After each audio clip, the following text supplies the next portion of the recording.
You'd already decided to walk away, win or lose that final. Why? Part of what we did was to focus on this moment in time, free you up of everything that's gone before, challenge mindset rather than feeling the pressure of we've got to win. Despite the way it finished, you didn't ever regret taking the job? Never fear a storm. Be ready to adapt. The skill is staying true to ourselves. Welcome back to High Performance. Thanks for having me again. Well, Gareth, it's been 15 months since you walked away from the England job. Why? Well, why?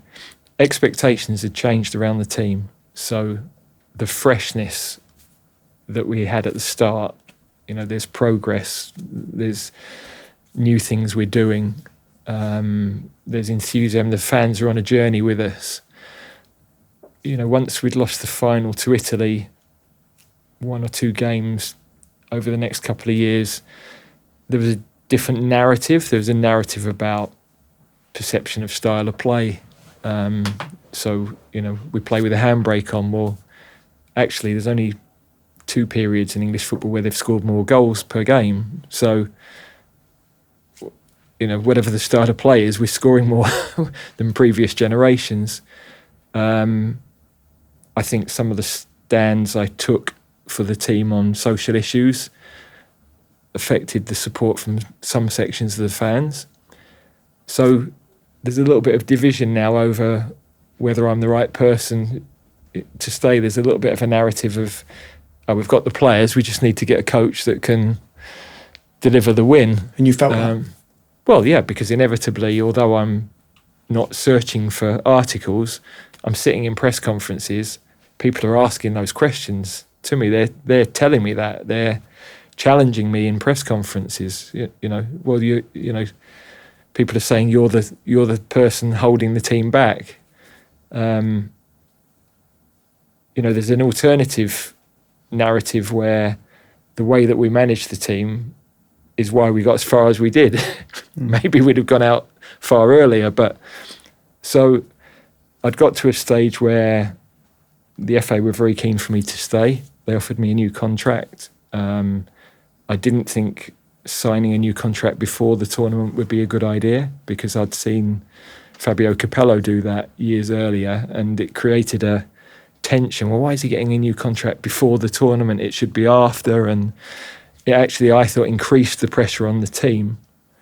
So, okay, what will be acceptable performance? Well, that's hard to judge, but I knew anything less than winning it, and we're one of the favourites, but still only even as one of the favourites, there's a 15% chance statistically of winning it.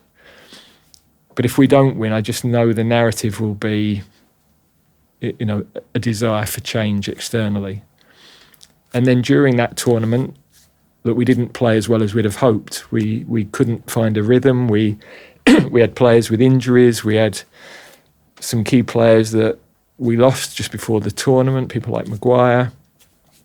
By the way, people who we were criticised for years for playing but have now actually become really important part of how people view the team. So then we're in the early stages of the competition. The crowd are turning in the stadium, and that's now starting to affect the team, I felt. We're back to the tension in an England game. We're back to this sort of sense of entitlement, and probably once we play Slovenia again, we finished the game. We haven't played well, but we've topped the group. You go over to support the fans, they're lobbing beer at me. You're kind of thinking, well, it's probably win or lose. It's probably the right time to go, because further down the line, this is just going to ramp pressure on the team.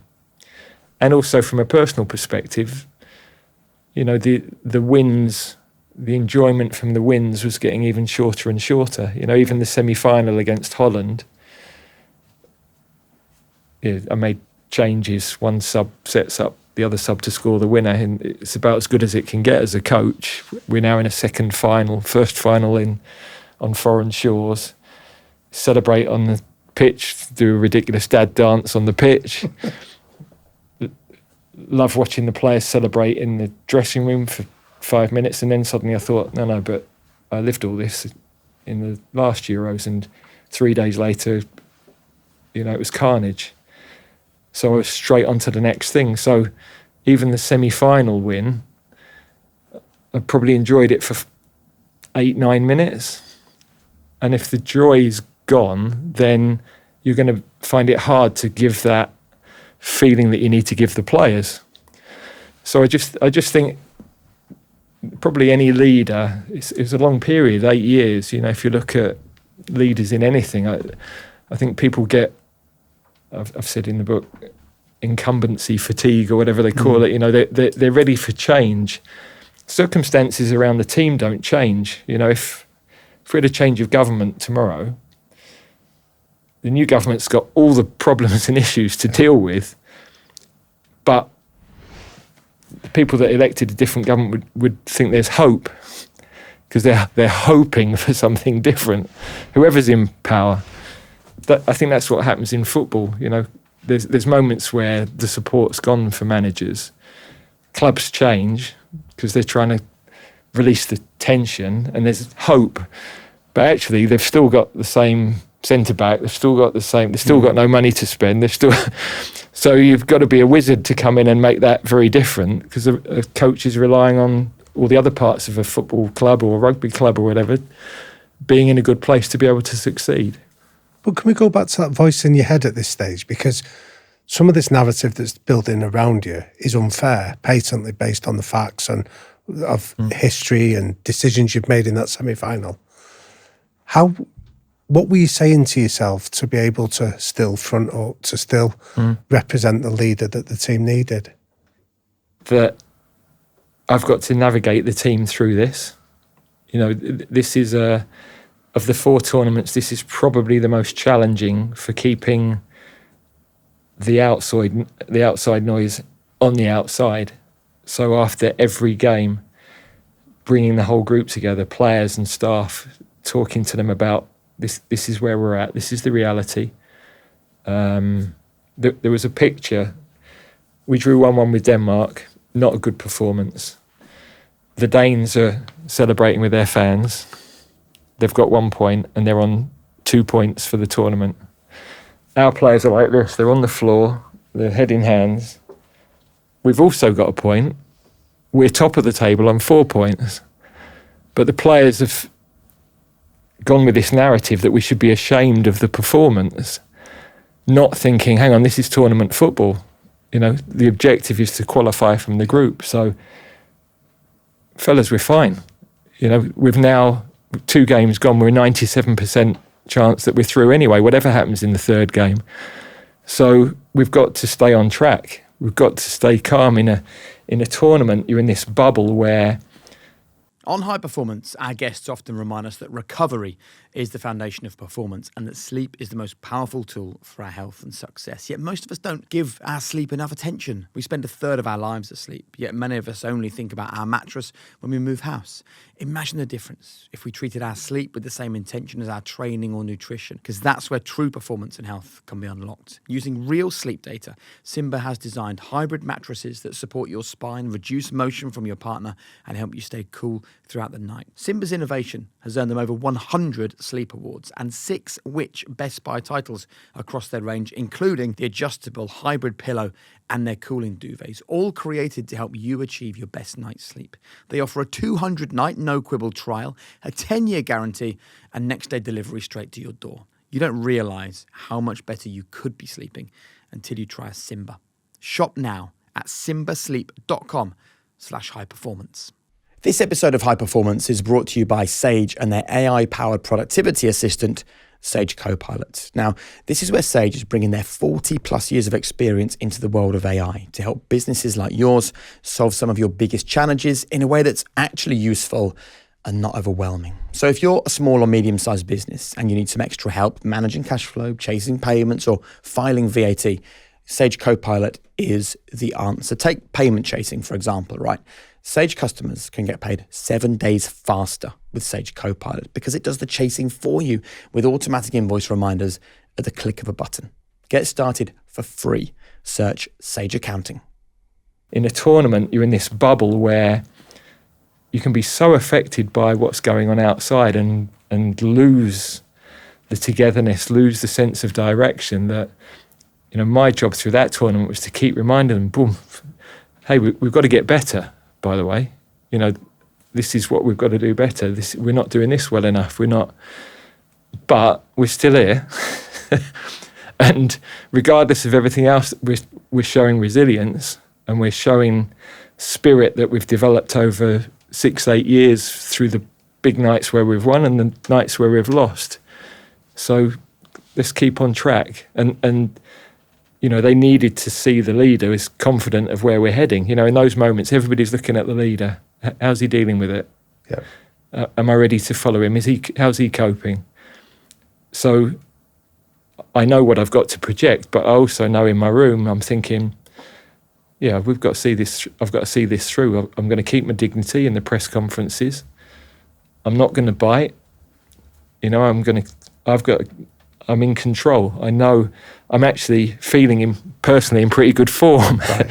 So all of those things where, had I been 10 years younger, back to my time at Middlesbrough, I've got nowhere near the catalogue of experiences to draw on. So I couldn't possibly have got through that then. But 10 years later, with 100 internationals behind me, totally different experiences to draw on, strength of resolve, everything, really. And what about your family, though? Because that must be pretty horrific for them to watch you having to walk through this. Yeah, well, reality is that is different because they haven't elected to be in that environment and they are living it and they are reading about their dad. Yeah. They didn't come to a game until the final because I said, I don't think it's a good idea for you to come. I don't think you should be in the stadium. Because of the abuse? Well, yeah, just because the environment for them, the discussion, the narrative around my position through that tournament, I didn't want to be worrying about what they might be dealing with. So let's cut that problem out. You guys stay at home. When we won the semi-final, I said, you might be all right now. Story's turned a little bit. You might as well come because you never know. We might actually have a incredible night that'll be so. But again, you've got to manage the things that you're in control of. It'd be interesting, the Ryder Cup lads next time, do they want all their families around or actually, yeah. I don't want to be worrying about, I've got to play. I can't be worrying about those other things. So I had to manage, there's always a bit of, I have brilliant people that look after me that would have helped my family with their travel and everything else. But a small part of you would have still been saying, hope they're all right. I don't know who's sitting around them. What are they saying? We avoided that issue. Did they know you were finishing the job after the tournament? Yeah, I did have that conversation with them because I had to reassure them. Look, I'm reassuring them. I'm fine. They're at home. They're reading things. They're watching television. They're listening because they're not as experienced as I am at closing those things off. So they're thinking, blimey, is dad all right? In a rare moment of worrying about dad. So I'm thinking, no, look, I know where we are. If it ends on Wednesday, we've had an amazing journey. I don't want to go. And, Slovakia, first knockout game or whatever it is. I don't want it to finish on Wednesday, but if it does, we'll have to deal with it, but I'm fine. Okay, we're on to the next one. And so I needed to reassure them that I was fine. And it was easy for me to do that because I was in a good place. So I wasn't having to act that. They would have known me. They would sense where I was with everything. You didn't feel lonely? I had brilliant staff around me. Yeah. So you're never succeeding on your own. You're constantly drawing on good people around you. Leadership position, there are moments where you're the only you are the only one, and you make decisions, and you're left with your own thoughts. But I wasn't in that camp thinking, oh God, I'm not. I felt unbelievably well supported by good people. Obviously, there's the moment that you decide to walk away, right? Before that, did you try and turn things around and explain this is unfair for the following reasons, or like attempt to change the direction of the media narrative and the public mood? Yeah, but I think this had been building for, I don't think this was a 2-3 month thing. I think we'd been 4 years of not picking, he's not picking the right team, he's not playing the right way, there's a better alternative out there. So you are fighting it for, it wasn't like, oh, okay, I'm getting a bit of criticism, I'm off. I'm a bit more resilient than that. Yeah. There'd been this build-up for a long period, even through the Euros at home. We should be playing X, should be playing Y. Why are we playing 5 at the back against Germany? Well, actually, we've matched them up and we've won against a very, very good side. First time we've beaten Germany in a knockout game for 30 years. So, it was a constant fight. I had those 2-3 years leading into Russia that it's all new, it's all fresh. Did you understand it at all? Or was it just confusing? Like, why is this the narrative around a successful team, the most successful team since Alf Ramsey? Well, that's logical to take that view, and of course, part of me would definitely think that would be a fairer way to look at it. But I understood it because I've been in football for 37 years, so I understand that as a leader, the important thing is they come for me, not for the team. My job's to take it for the team. I've got to give them space. I've got to take the pressure off of them. So because of all the things that have happened in my life, I've developed that resilience, that shell that you can cope with it a little bit more. And, I can't take it all because, everybody's got to take a little bit, but I'm going to protect them as much as I can. And you accept, I'd seen everybody from Graham Taylor to Bobby Robson. I knew what the job was. Most amazing life experience, incredible memories, nights that I'll never ever forget, that people that come up to me will never forget. Some kids think we always get to finals. They've never known anything different. They haven't lived the 45 years we have. So leadership's hard, isn't it? And it's never been harder because of 24/7 media, social media. That is the landscape. It comes with great rewards, great experiences, and there's another side to that as well. If you'd have known the costs, would you have still taken the job? Well, I did know what the costs would be, because when Roy left, I was asked to apply, and I backed off of it, really. And one of the reasons being I'd seen all those previous managers and, do I want to go through all of that? And a little bit of a lack of belief in myself, perhaps, and a feeling that actually an internal appointment at that moment where we'd just lost to Iceland, I think would have got lambasted by the public. So actually 2 months down the line when Sam left, slightly different. Actually, we've got a game in a week's time. Somebody's got to take the team. I'm the only one left. So, we'll give it a go. There's a different narrative that you're inheriting. If you're going in on the back foot from the start, it's hard to change that. I see managers appointed now, and there's either, this is great and we're ready for this. Dicey going to Forest, he's a Forest guy, and so there's a little bit of momentum. But I've seen managers appointed and fans are against it from the start. Russell at Rangers. Yeah. You're pushing a boulder up a hill from the off. It's not impossible to turn that around, but it's much, much harder. So despite the way it finished, you didn't ever regret taking the job? Oh, God, no. I mean, the life experience I've had, the things I've been able to do, I've met royal family, prime ministers, travelled the world, had the most amazing nights in professional sport, been involved in some of the biggest games in world football, amazing relationships with players and staff. So, no, I mean, we focused a little bit on a period where it's hard, and that leaves a few scars. There's no doubt about that.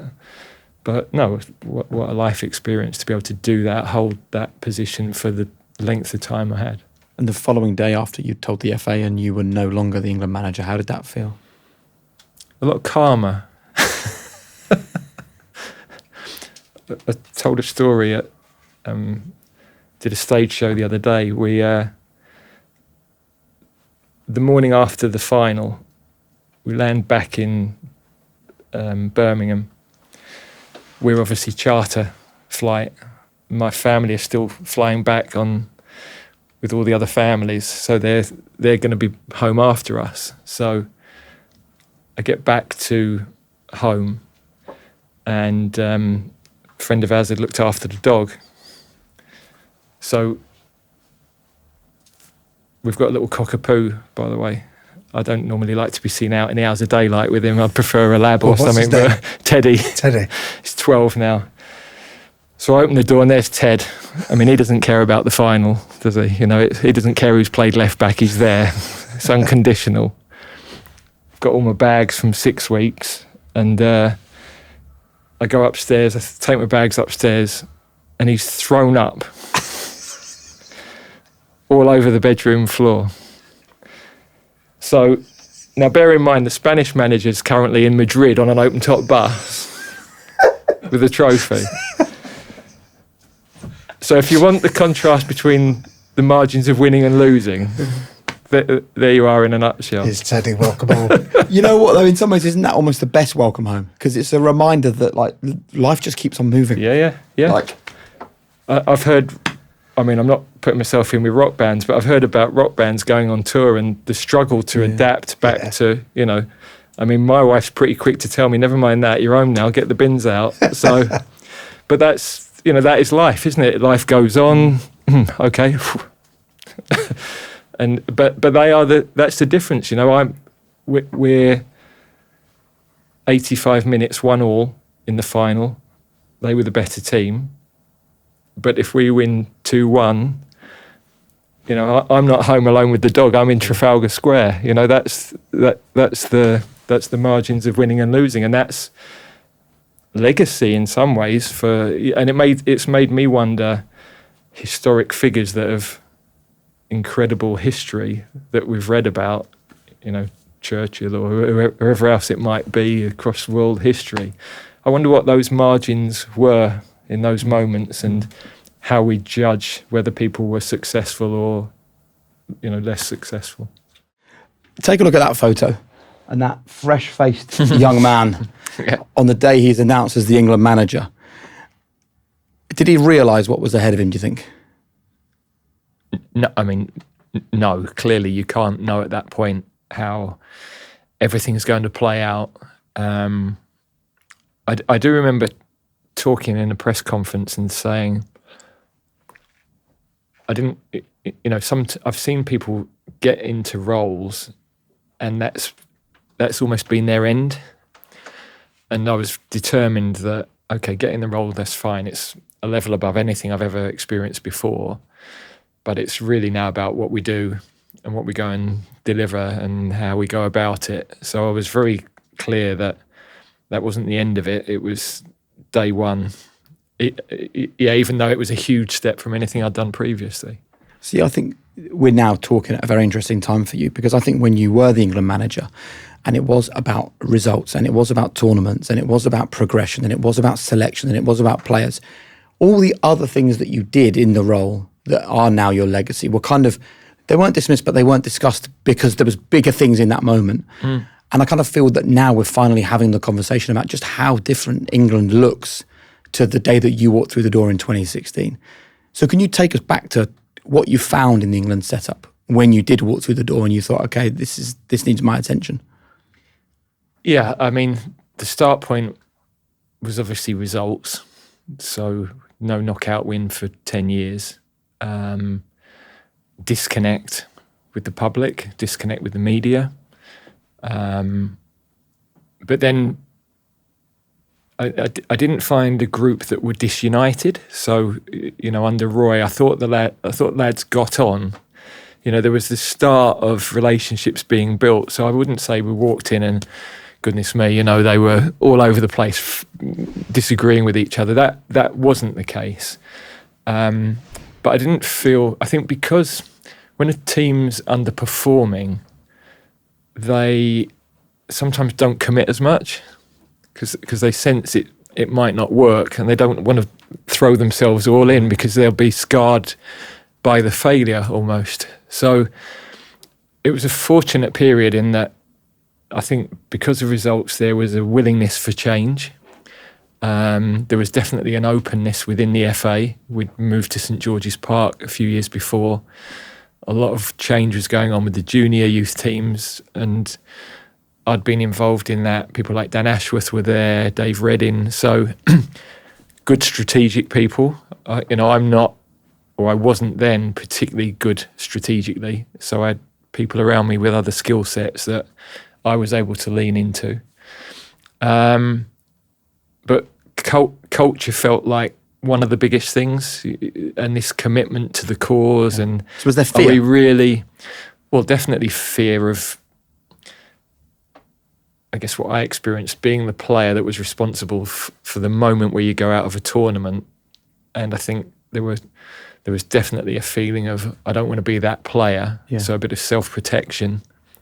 And look, it's a huge, playing for your national football team doesn't come with much more pressure than that in sport, because you're outside your comfort zone. At a club, you're there 300 days a year. You know everybody from the kit man to the lady that's washing the kit to dinner people providing the meals. So if you have a bad performance, it's still this comfort there, this, I suppose, what we'd call psychological security. With the national team, you've got to bond quickly. When you have a performance, everybody's weighing in with opinion. So for a player, it's a much less secure feeling, if you like. And one of the things I wanted to create was, okay, how do we release that tension? Because I'd played for England and I knew what that felt like. And we couldn't be burdened by the history of my generation not getting the results. It's part of what we did was to focus on this moment in time, free you up of everything that's gone before, talk to them a bit about my experiences. But you can make this moment something really special. You'll have heard us talk about creating our own history. That was why we kept using that phrase, really. Okay, we haven't won here for 30 years. Let's be the first to do it. Sort of challenge mindset rather than feeling the pressure of we've got to win, I suppose. Well, I think what was significant, Gareth, is, and you write about this really beautifully in your brilliant book, you didn't just rely on slogans of let's create our own history.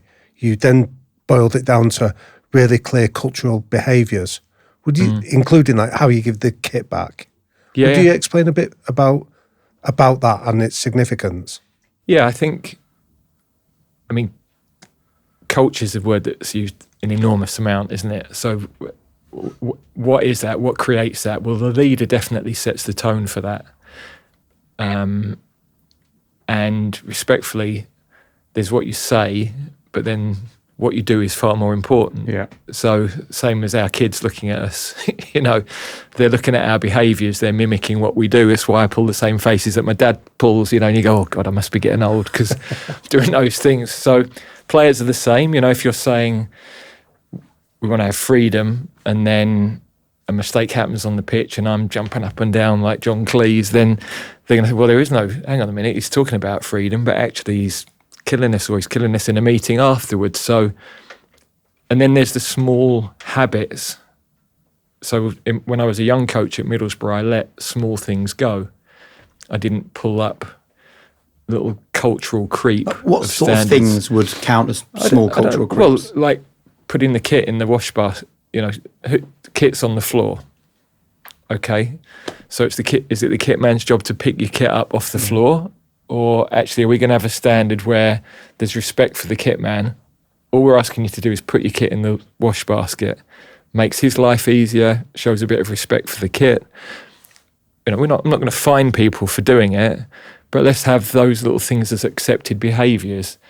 And when those small things are right, nobody actually notices them. But when they start to disappear, you get what I call this creep of behaviours that slowly erodes. And if you don't step on it, then, slightly more important, timekeeping starts to suffer. And before you know it, then on the field, you're taking those behaviours onto the field. So I think it's about respect for the whole group, players, staff. Everybody thinks about the 26 players, but you've probably got double that many staff now as well. So everybody's got to be part of that. One of the other things that I really enjoyed seeing you do early on was taking your players out of the comfort that so many are used to and into the mud of the marine environment and doing some time with the military. Would you sort of share with us why you felt it was important that you had not just a shared experience, but some shared discomfort with your players? Yeah. Something we talk about a lot on high performance is marginal gains. This idea that success doesn't happen overnight, whether that's sport, business or life, that it's actually built through small, consistent actions that compound over time. And the same applies to investing. It's not about chasing trends or getting lucky. It's like all investing. Crypto carries risks. So it's about patience, it's about structure, it's about making disciplined decisions. And that's where Gemini Exchange comes in, a secure, FCA-registered crypto exchange built to help people invest with confidence. Gemini's been around for over a decade, earning trust through its focus on safety, reliability, and tools to help its users build their crypto portfolios. With Gemini, investors can buy crypto in just a few taps and then choose how to build through staking, recurring buys, or advanced trading tools like Active Trader, which lets investors set up custom views, charts, and alerts so you can trade and manage your portfolio all in one place. It's a simple, structured way to invest, focused on long-term growth, not short-term noise, because performance isn't about chance, it's about clarity and control. Signing up is free, so start investing today at gemini.com/HP. That's gemini.com/HP. So much of our life happens online now. Our work, staying in touch with friends, finding new information. But what we often forget is that means a lot of our personal data is online as well, sometimes without you even realizing it. I think you'd be surprised actually what's out there about you. Not just your name or your email address, but your job history, your shopping habits, even things like health information or your political views. A full profile of your life on websites that you've never even heard of. And that risk is only growing. Data breaches are rising every year, which means you, your colleagues, or your kids could have their personal details exposed online at any time. And that can open the door to scams or identity theft. But that's where Incogni comes in. It's a data removal service that finds and deletes your information from the internet and keeps checking back to make sure it stays gone. Incogni's customer removals feature lets you report any website sharing your personal data, and their privacy experts handle the removal process for you. So take your personal data back with Incogni. Use code HIGHPERFORMANCE at the link below and get 60% off an annual Incogni subscription. So firstly, I always think it's important to acknowledge where other people have been involved, because as a leader, you get a lot of stick for things that aren't all your fault, and you get credit for things that aren't all your decisions. So, Dave Redding, who's now joined Wales Rugby, he was with Clive Woodward in 2003. They'd been to the Marines, so he'd lived through that experience, and he suggested, he thought this would be a good way of putting the guys into a different environment, taking them out of their comfort zone. Then as the leader, you've got to assimilate all those ideas. Well, what does that mean? We've got tens of millions of pounds worth of footballers. If one of them turns their ankle, we're in real trouble with the clubs here. Where are we heading with that? Will they like it? Will they hate it? A lot of the players that were with us for the full 8 years would say one of the best experiences they ever had. Did the Marines give you any feedback on what they were seeing from the squad? Well, we definitely asked about who they saw as strong leaders in the group. So I remember on that camp they talked about Joe Hart, Harry Kane, and then we were up. Okay, well, what was that? And there was a selflessness. There was a going in first, the fearlessness about how they approach things. So it was great to get an outside view of your group. I mean, I love that aspect of it anyway. I'm always looking at the psychology of a group and the hierarchy of a group and the dynamics, because fundamentally that's what you're building. There's the tactics board, but there's the flesh and blood, and there's how does this all fit together. Those team dynamics and squad dynamics are critical to creating a culture where players can go and perform at their very best and a team can perform at their best. So I have to be careful that I don't just focus on that, but there's all the other things that you need to get right. But that trip was definitely, I mean, you get an idea of players that are going to fit in or not fit in anyway. But a trip like that accelerates that massively because they're under pressure, they're a bit tired, they're a bit irritable.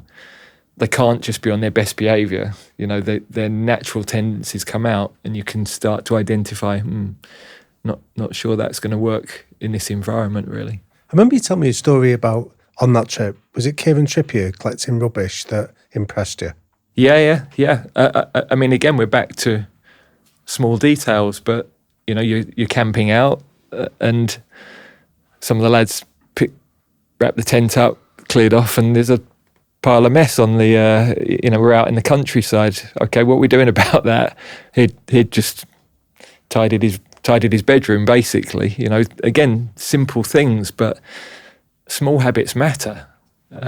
Small habits every day are what end up leading to elite performance, really. And how would a trip like that help England to win games of football? Well, I think there was an element of hardship. I mean, our next game, we were away at Hampden Park. So we're going into a pretty hostile environment. Yeah. And, we'd talked about the resilience that we'd gained. And when we were 1-0 ahead in the game, pretty comfortable. 85 minutes, Lee Griffiths hits a free kick, 1-1. 2 minutes later, he gets an identical free kick, same position. And I'm looking at it thinking, this is going in, by the way. He pops it in. We're now 2-1 down. And if we lose this game, now the whole Marines trip's got a different slant on it. And that's also when public opinion feels very different about those sorts of things, as we've seen. Russell Martin is a good example as a manager. Results weren't helping him when he did an outdoors trip with his lads. Well, you're a hostage to outcome. Yeah. And of course, outcome in football is, such fine margins, such random events that can happen. So they pop 2 free kicks. We're now 2-1 down, 3 minutes to go. But we get a late equaliser. And of course, we can now build on resilience, character, all those things we've just talked about. You're building a different story. Yeah. So there are sliding doors moments that can go another way, and then you've really got to fight to keep the team and the narrative on track in a different way. There's a brilliant story in the book that I'd like you to explain about the poker chips and how you engage the players. Would you tell us more about it? Well, that was not the players so much. It was more the staff group behind the scenes. So this was one of Dave's again. But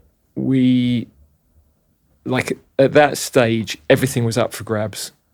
Okay, how can we improve the performance of the team? So it could be the physical preparation, could be the psychological preparation. It might, what are we doing on our football? So details of set plays. And had you taken charge of a game before you did this? This was after my 4 games as a caretaker. Right. So this is almost the start of your reign properly. Yeah. Right. Yeah. And how do we, we're now 14th in the world. We want to be the best. That's the gap. How do we bridge that gap? Media relations, as an example. We knew there was this disconnect. How do we bridge that gap? Our comms team wrote a paper, almost like an academic paper, on the influence of communications on performance. So it wasn't just how we're going to do the media better. It was, look, this is actually how we view our communication as a performance gain. And if you think back to Russia, where it was the first time really a team had used social media to engage with the fans. You know, we were in that transition where clubs weren't necessarily doing that. So all this different content where you saw the dad's genuine, you know, behind the scenes enjoyment, relaxed pictures. We had our own photographer embedded, whereas what you used to see was photographs from the day before a game, training at the stadium.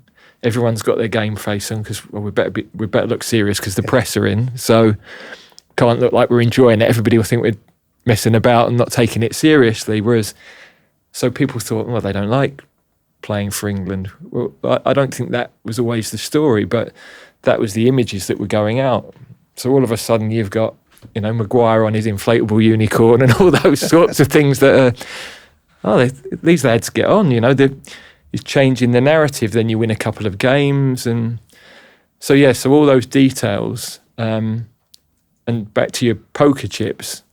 So there's all these things we could do, but we've only got 50 days a year with the team.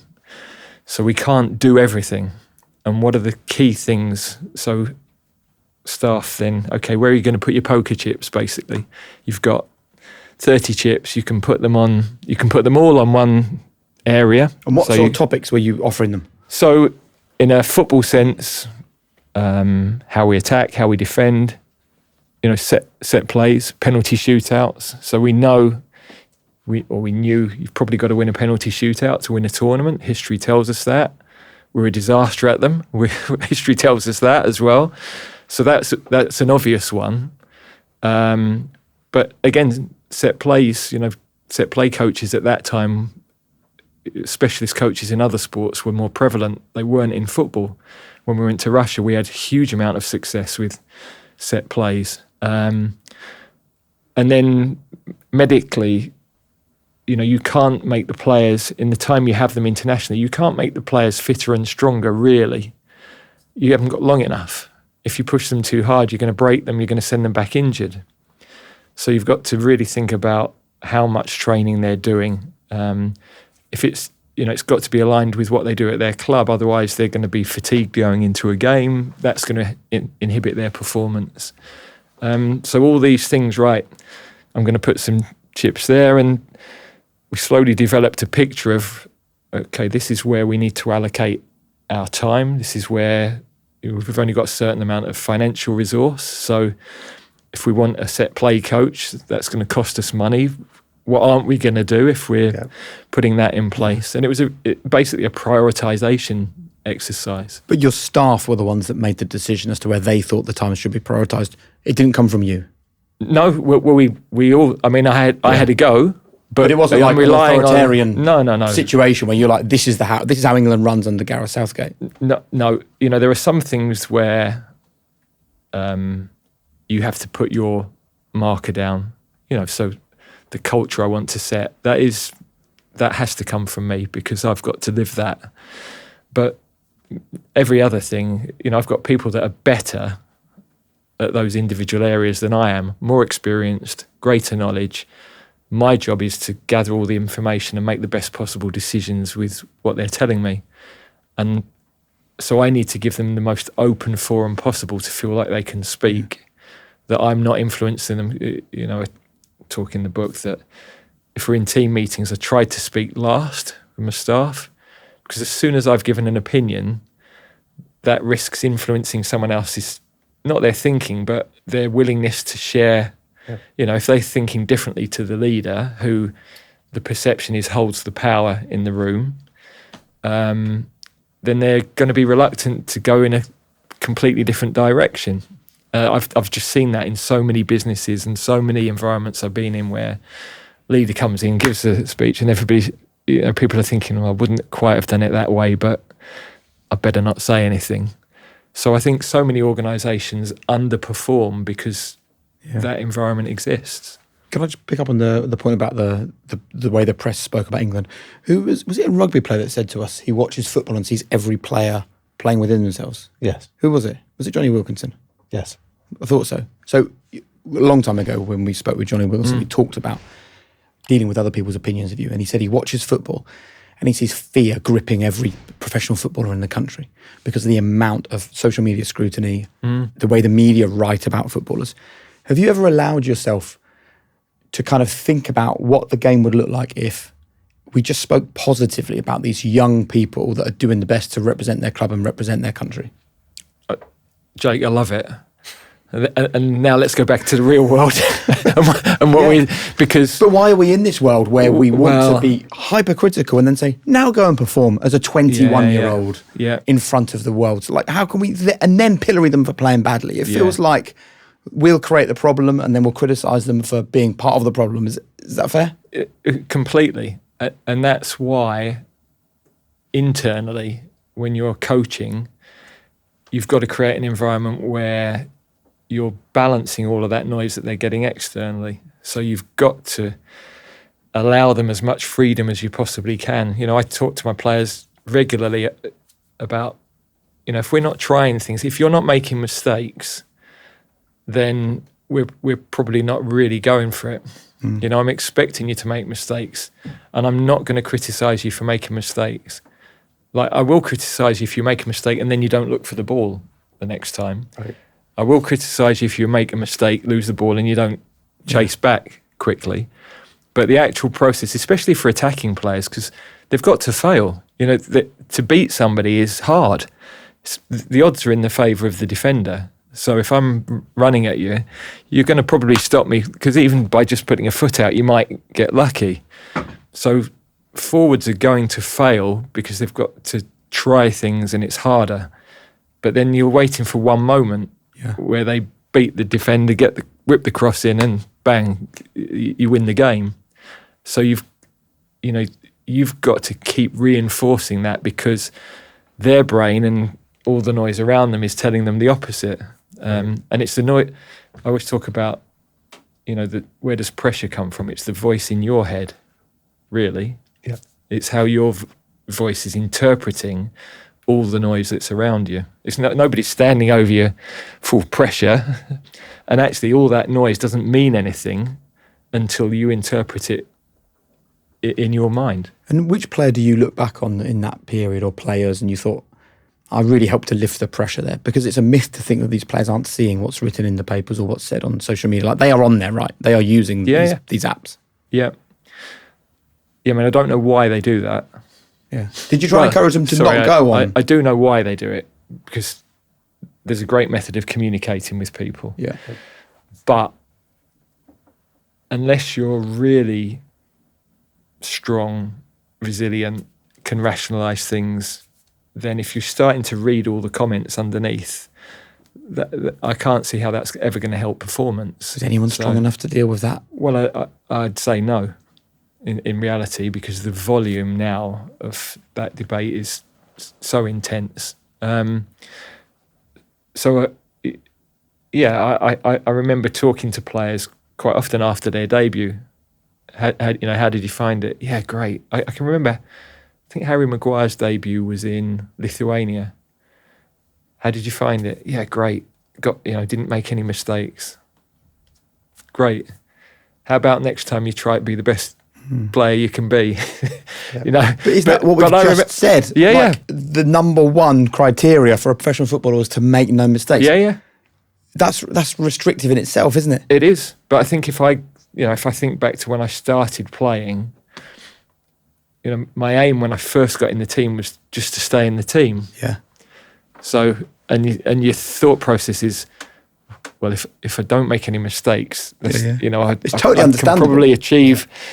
And so again, as a coaching team, you've got to work doubly hard to, okay, that's fine, that's a certain level, but if we're going to be world class, then we're going to have a different mindset. And of course, you've got players that have, you know, they don't see that risk in the same way. You know, their personality, if you profiled them, they see opportunity, not risk. And so they're more likely to go for those things naturally. With the other boys, you've really got to keep encouraging, and when they fail, come on, you can go again. So it's all trying to affect the psychology, really. But can I ask you about that voice in the voice in your head that brings the pressure? How did you learn to manage and control that voice for you? Yeah, it took me 52 years. I've just started to crack it on the last 3, because that I was there as a player. So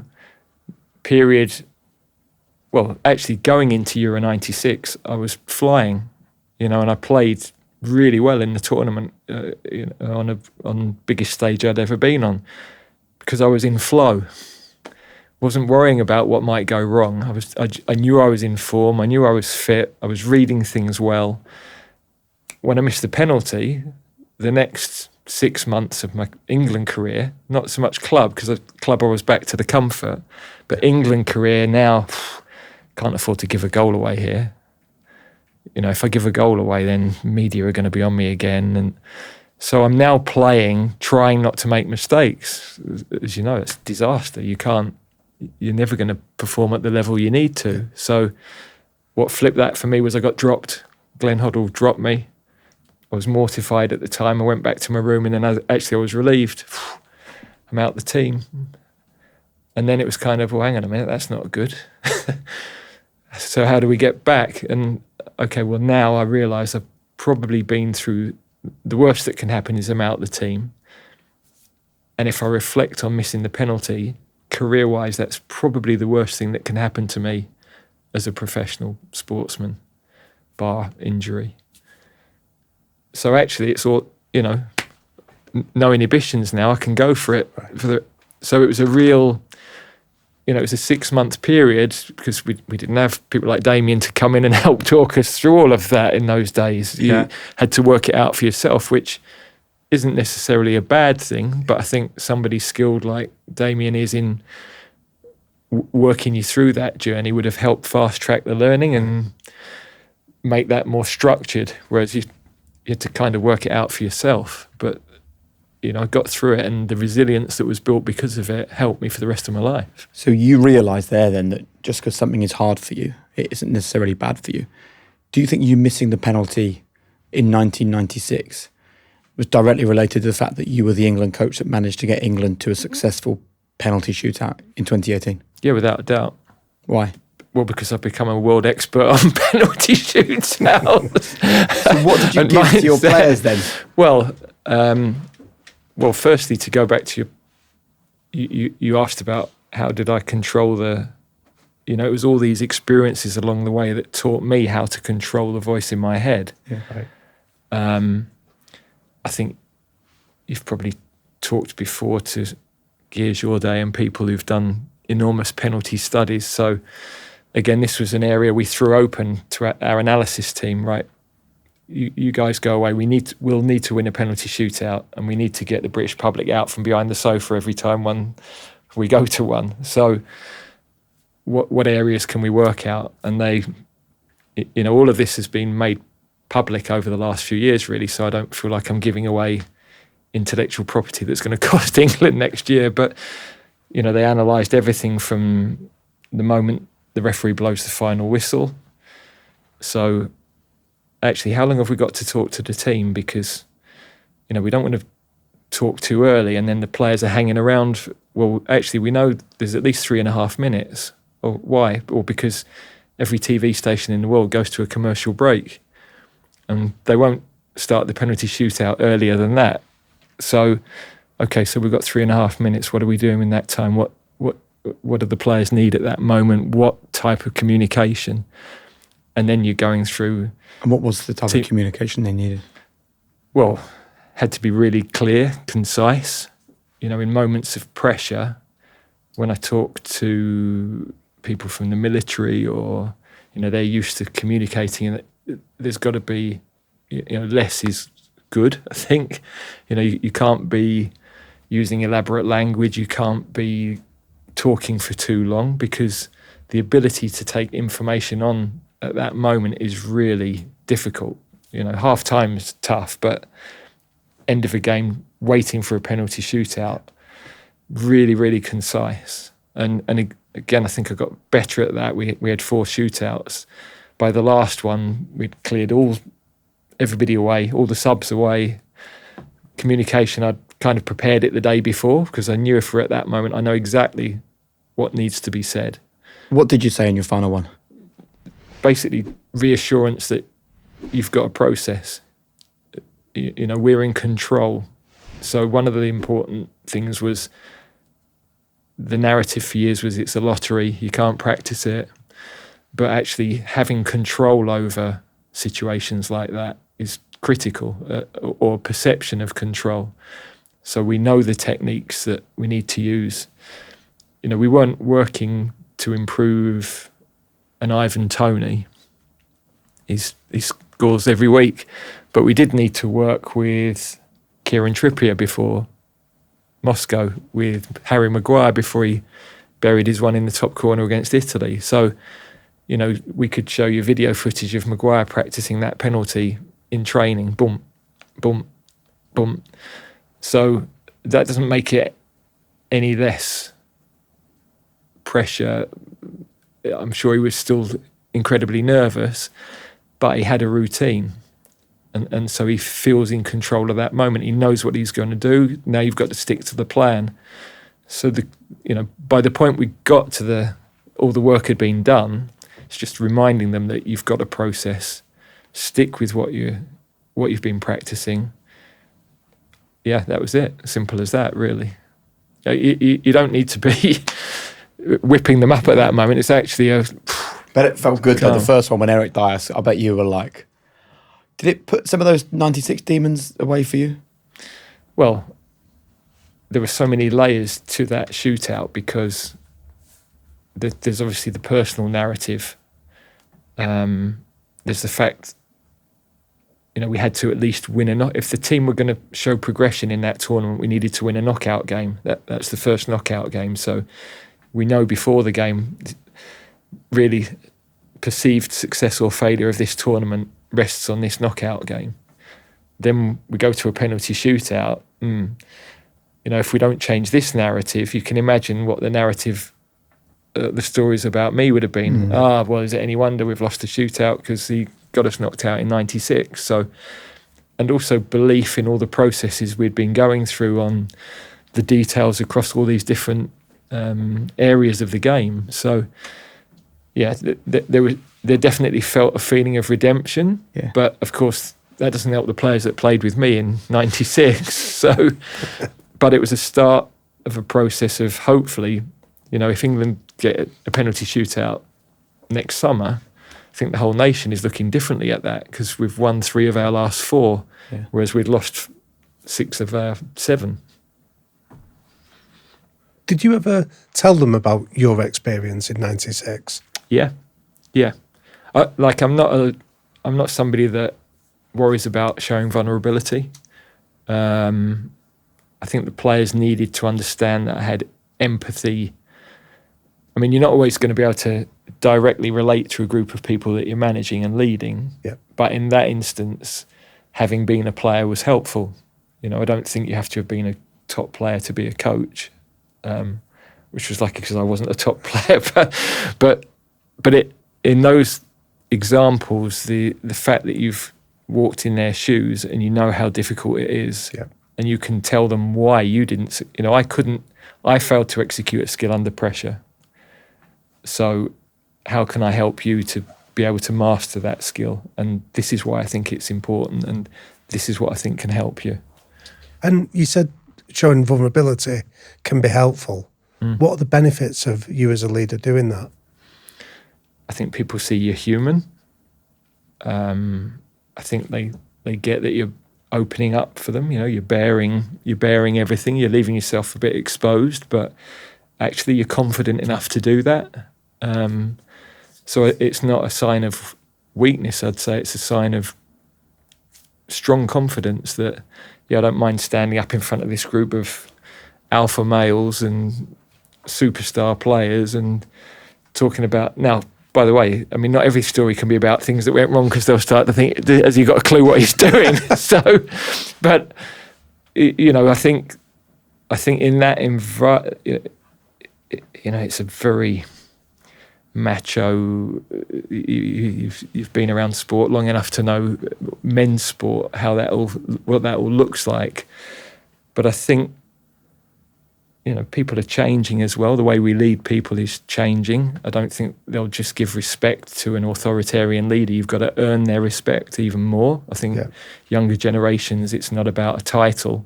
It's how you treat them. It's how you engage with them.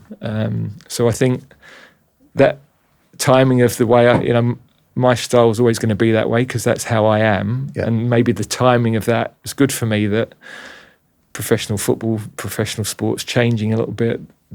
The expected communication isn't just directive, demanding. There are moments you've got to do that, but people want to see what we call softer skills, but critical skills. Really, it's not soft. Yeah. Talking about critical skills, 2 years after that penalty shootout, there was another one against Italy, this time in the final. And I've read about the work that you did with Casper Berry, the poker player. And I think about the relevance of that moment where you made late substitutions specifically for a penalty shootout. I mean, I saw the criticism that also came your way after the penalty shootout because of the result primarily. But I'm just really interested in how you got to a point through maybe some of the work you did with him where in that pressure cooker, white hot moment at Wembley against Italy in a final, to still be able to make what you believe to be the right decisions, regardless of what the external opinion of those decisions might become or might be at the time. Well, for us in that moment, it was about the process that gives us the best percentage chance of winning.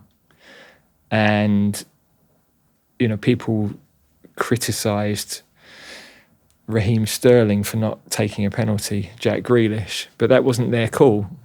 I didn't put Raheem in that position on that night. He was a more experienced player. He was an important, crucial player for us, but his penalty record was 33%. Marcus Rashford's 87%. So these were data-driven decisions? Well, they were, evidence-based. Now, if we're not going to go that route, then we just toss a coin and go back to what we were doing for years before. So, had we left Raheem on and not used Marcus, had Raheem missed, and maybe he would have scored, but had he missed, we'd have been going, well, it's 33%. Why? Of course. But why you have did to we marry make that call? up by going, right, he's 33 and he's over 80, but he's been sitting on the subs bench. He's been playing. He's played well. He was good. He was in a good form this week. He came to me with a bit of a fear a couple of days ago. How do you balance the kind of the data with the human? And that's fair because you've still got to factor in all those aspects. Yeah. And clearly, only being on the pitch for a very short period isn't helpful. But that's a big percentage shift, and there's plenty of World Cup final. Argentina put Dybala on in the last minute. He takes a penalty, he scores. Nobody's talking about it. When Harry Kane missed his second penalty against France in Qatar, some people said, "Oh, he shouldn't have let him take a second pen." There's two parts to that. In the World Cup final, Mbappe scored 3. And then also, if we hadn't let Kane take it and we'd let somebody else take it and he'd missed, can you imagine what? So again, as a leader, you've got to accept that people will judge on the outcome. But to your point about the poker player that came in, his point to us was, you had a good hand there. You were right to play the hand. You lost it. But if you play that hand 10 times, you're going to win 8 of them. Yeah. So you've got to gamble on the hand you had. And did that help you afterwards when you thought about that, despite the result? You were like, well, I played the hand I had. Well, we had that meet like 8 months later. So I then was thinking back, because we then got a decision on, do we stick with the process for our next penalty shootout or do we change it? And that discussion around the decision you made with the evidence and information you had at the time, do you still think that was right? That did affect my thinking moving forward, because there was a risk of ripping everything up that had succeeded against Colombia, had succeeded against Switzerland in a Nations League game. But we've lost one now, so are we going to stick with it or are we going to change? and we slightly refined. One of the things we practiced a little bit less. Right. So I think one of the things in 2021, Marcus had almost practiced too many times. He was trying to be too perfect in practice because the goalkeepers had started to read where he'd go. So if you look at the penalty he takes in that final, he takes way longer than ever before. Now, normally people talk about rushed penalty ticks, not taking long enough over the penalty. He actually takes longer. Now, he might feel differently about that, but my sense was, and I said to him months later, I think because he'd been practicing against goalkeepers in training too often, he was trying to be too perfect. So he's looking for the right in that stanchion area and hits the post. So we're going to take fewer penalties next time. There's more pressure on each one. You can only have 3, not 8, because actually they lose focus. And we're going to take an extra goalkeeper so that you're not facing the same goalkeeper every time as well. So, yeah, of course, we win the shootout. So everything right? I don't know. In football, it is. Well, yeah. That's the problem. But I think the more you build up the percentages in your favour, then logically, to me, you've got a better chance of succeeding.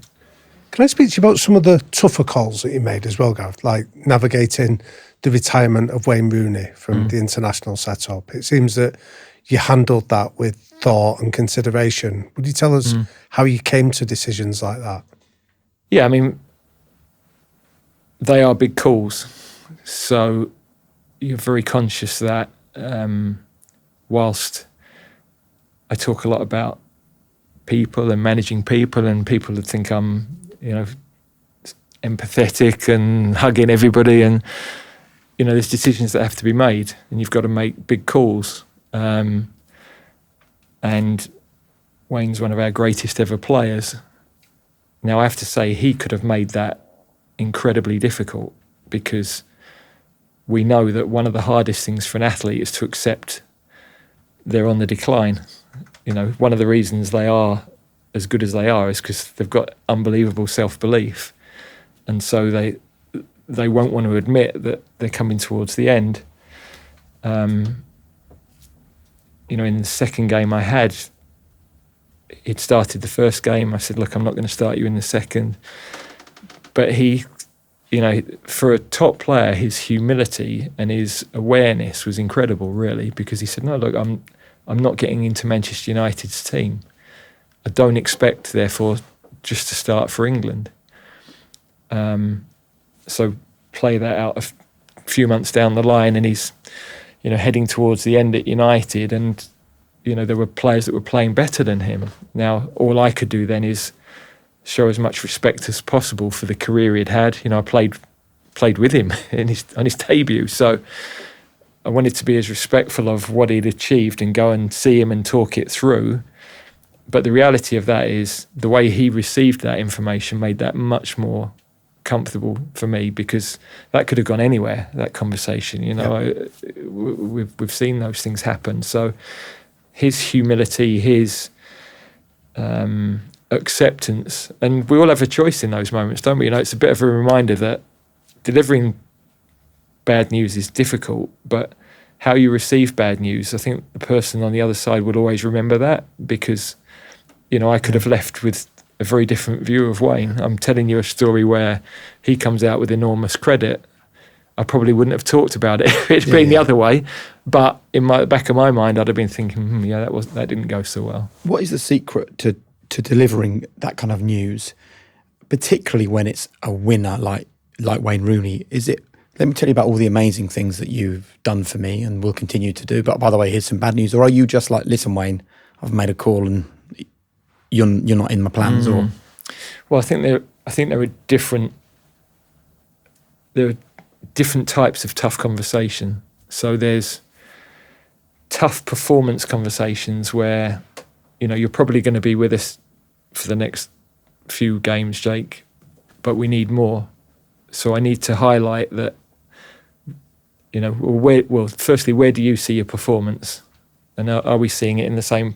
Because maybe it isn't a tough conversation, because maybe you're saying to me, actually, I've been struggling with this and this. And okay, well, how can I help you? For a coach, that's a much easier. Yeah. So let's try that way first and save ourselves a lot of heartache. But if you're not seeing what I'm seeing, now I've got to say, look, I like this and this, but I think you've got to be better in this area, and how do I help you get there? Because if I don't highlight the issues I'm seeing, and I just leave you out the team in 3 weeks, that's a shock. That's a harder conversation to have, and I actually haven't helped to coach you to be the best you can be. So although that might feel like a tough conversation, by avoiding it, and you're then out of the team, I'm creating an even harder conversation further down the line. So I think when people put those conversations off, which I did a couple of times as a young coach, actually they're storing up trouble for themselves. So I would urge people, have the coaching conversation. I heard Steve Peters talk about it. Frame it. If you're delivering that discussion, frame it. I'm trying to help you, but it's coming from a place of love, if you like. Yeah. I'm trying to help you get better. It's not, I'm trying to highlight that you're poor at this. You're going to be a better player. You're going to be a better person for this information I'm handing on. Which means that then the other conversation where you're delivering bad news, I don't think you should spend too long on that. Right. I don't think people hear too much once you've told them that bad news. I think they switch off. And was that what the conversation was with Wayne? Well, I think we were further down the line. So, I'd asked to go and see him. That's not normally a good discussion. So he's semi-prepared for what's coming.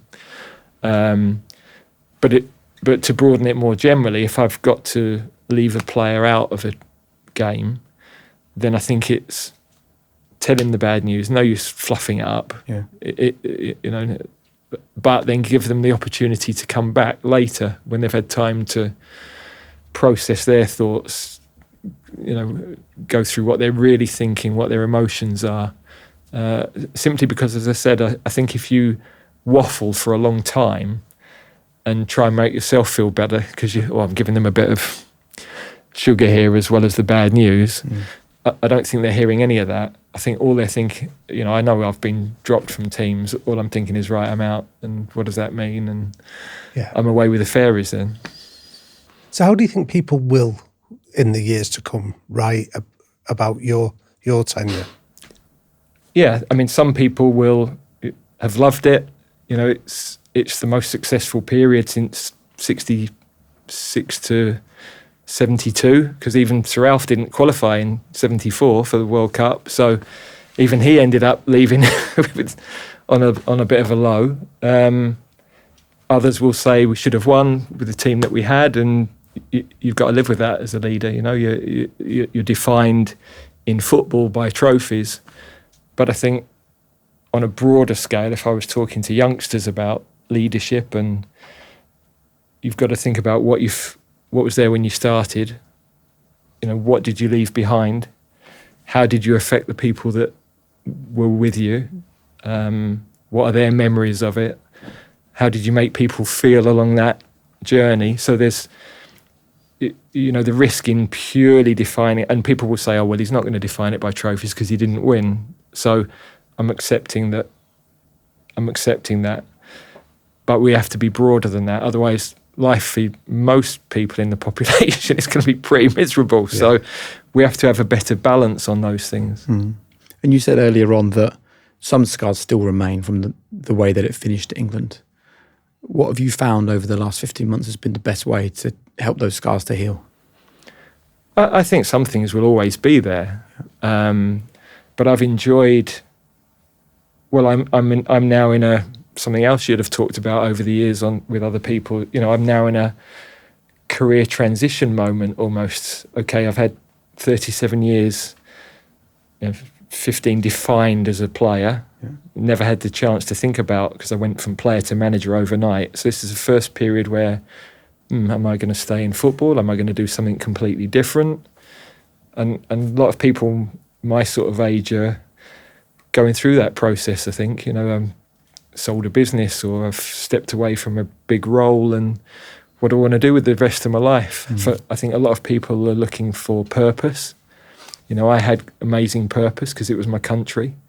So replicating the size of the job I had and having purpose, that's close to impossible, really. So I'm not against going in a completely different direction. I want to help young people. I want to help change this narrative around our country that the country's a mess. We should all be moving away. Well, let's change that. Let's give young people hope. Let's think about how we mentor young people, and none of us want to turn the television and hear that every day. It's just a self-fulfilling prophecy. Yeah. So, but we've all got a chance to do something every day to change that, help guide young people, mentor young people, whatever that might be. We're an amazing country with so much talent. People want to have businesses here because the legal system's the best in the world. So, how much more valuable is it for young people to be told, actually, in so many areas, life has never been better? Like, the opportunities are greater than they've ever been. And that's just not for young people. I think that's for you as well. I think, if you've learned anything, it's that you can't control everything, right? Yeah. So what happens next is probably arguably not within your control. So it's maybe time to explore and just see what the world gives you, what the universe offers up. Definitely. Finally, I wonder what that guy in the middle would have made of the journey that you've been on. Yeah. It was my granddad. He was in the Royal Marines, and I've been blessed that my parents gave me a loving start. So, you'll have heard of attachment theory, where the first few hours, weeks of a kid's life is hugely important. They feel that love. So there's a security that gives you. There's a trust. A lot of young people find it hard to give trust because they'll not experience those early years in that environment. And then, because my granddad had standards of the basics, his shoes were polished every morning because he had that military background. He always had a tie on. He'd take his hat off if he walk past a lady. So, yeah, he was around when I started playing for Crystal Palace. He didn't quite get there to see me play for England, but without a doubt, when I stood and sung the national anthem the first time in an England shirt, he was one of the people I was thinking of, yeah. Oh, well, he would indeed be proud, as should you. There's no doubt about the fact that you changed the narrative around the England team. You changed the trajectory of the England team. There was hard times towards the end of that story, but in some ways the hard times hopefully frame just how incredible and special the good times were. And I think you are a voice for the future that we all need to hear. No, well, thank you for giving me the opportunity to speak. Let's go. Good man. Thank you. Great. Well done. Thank you.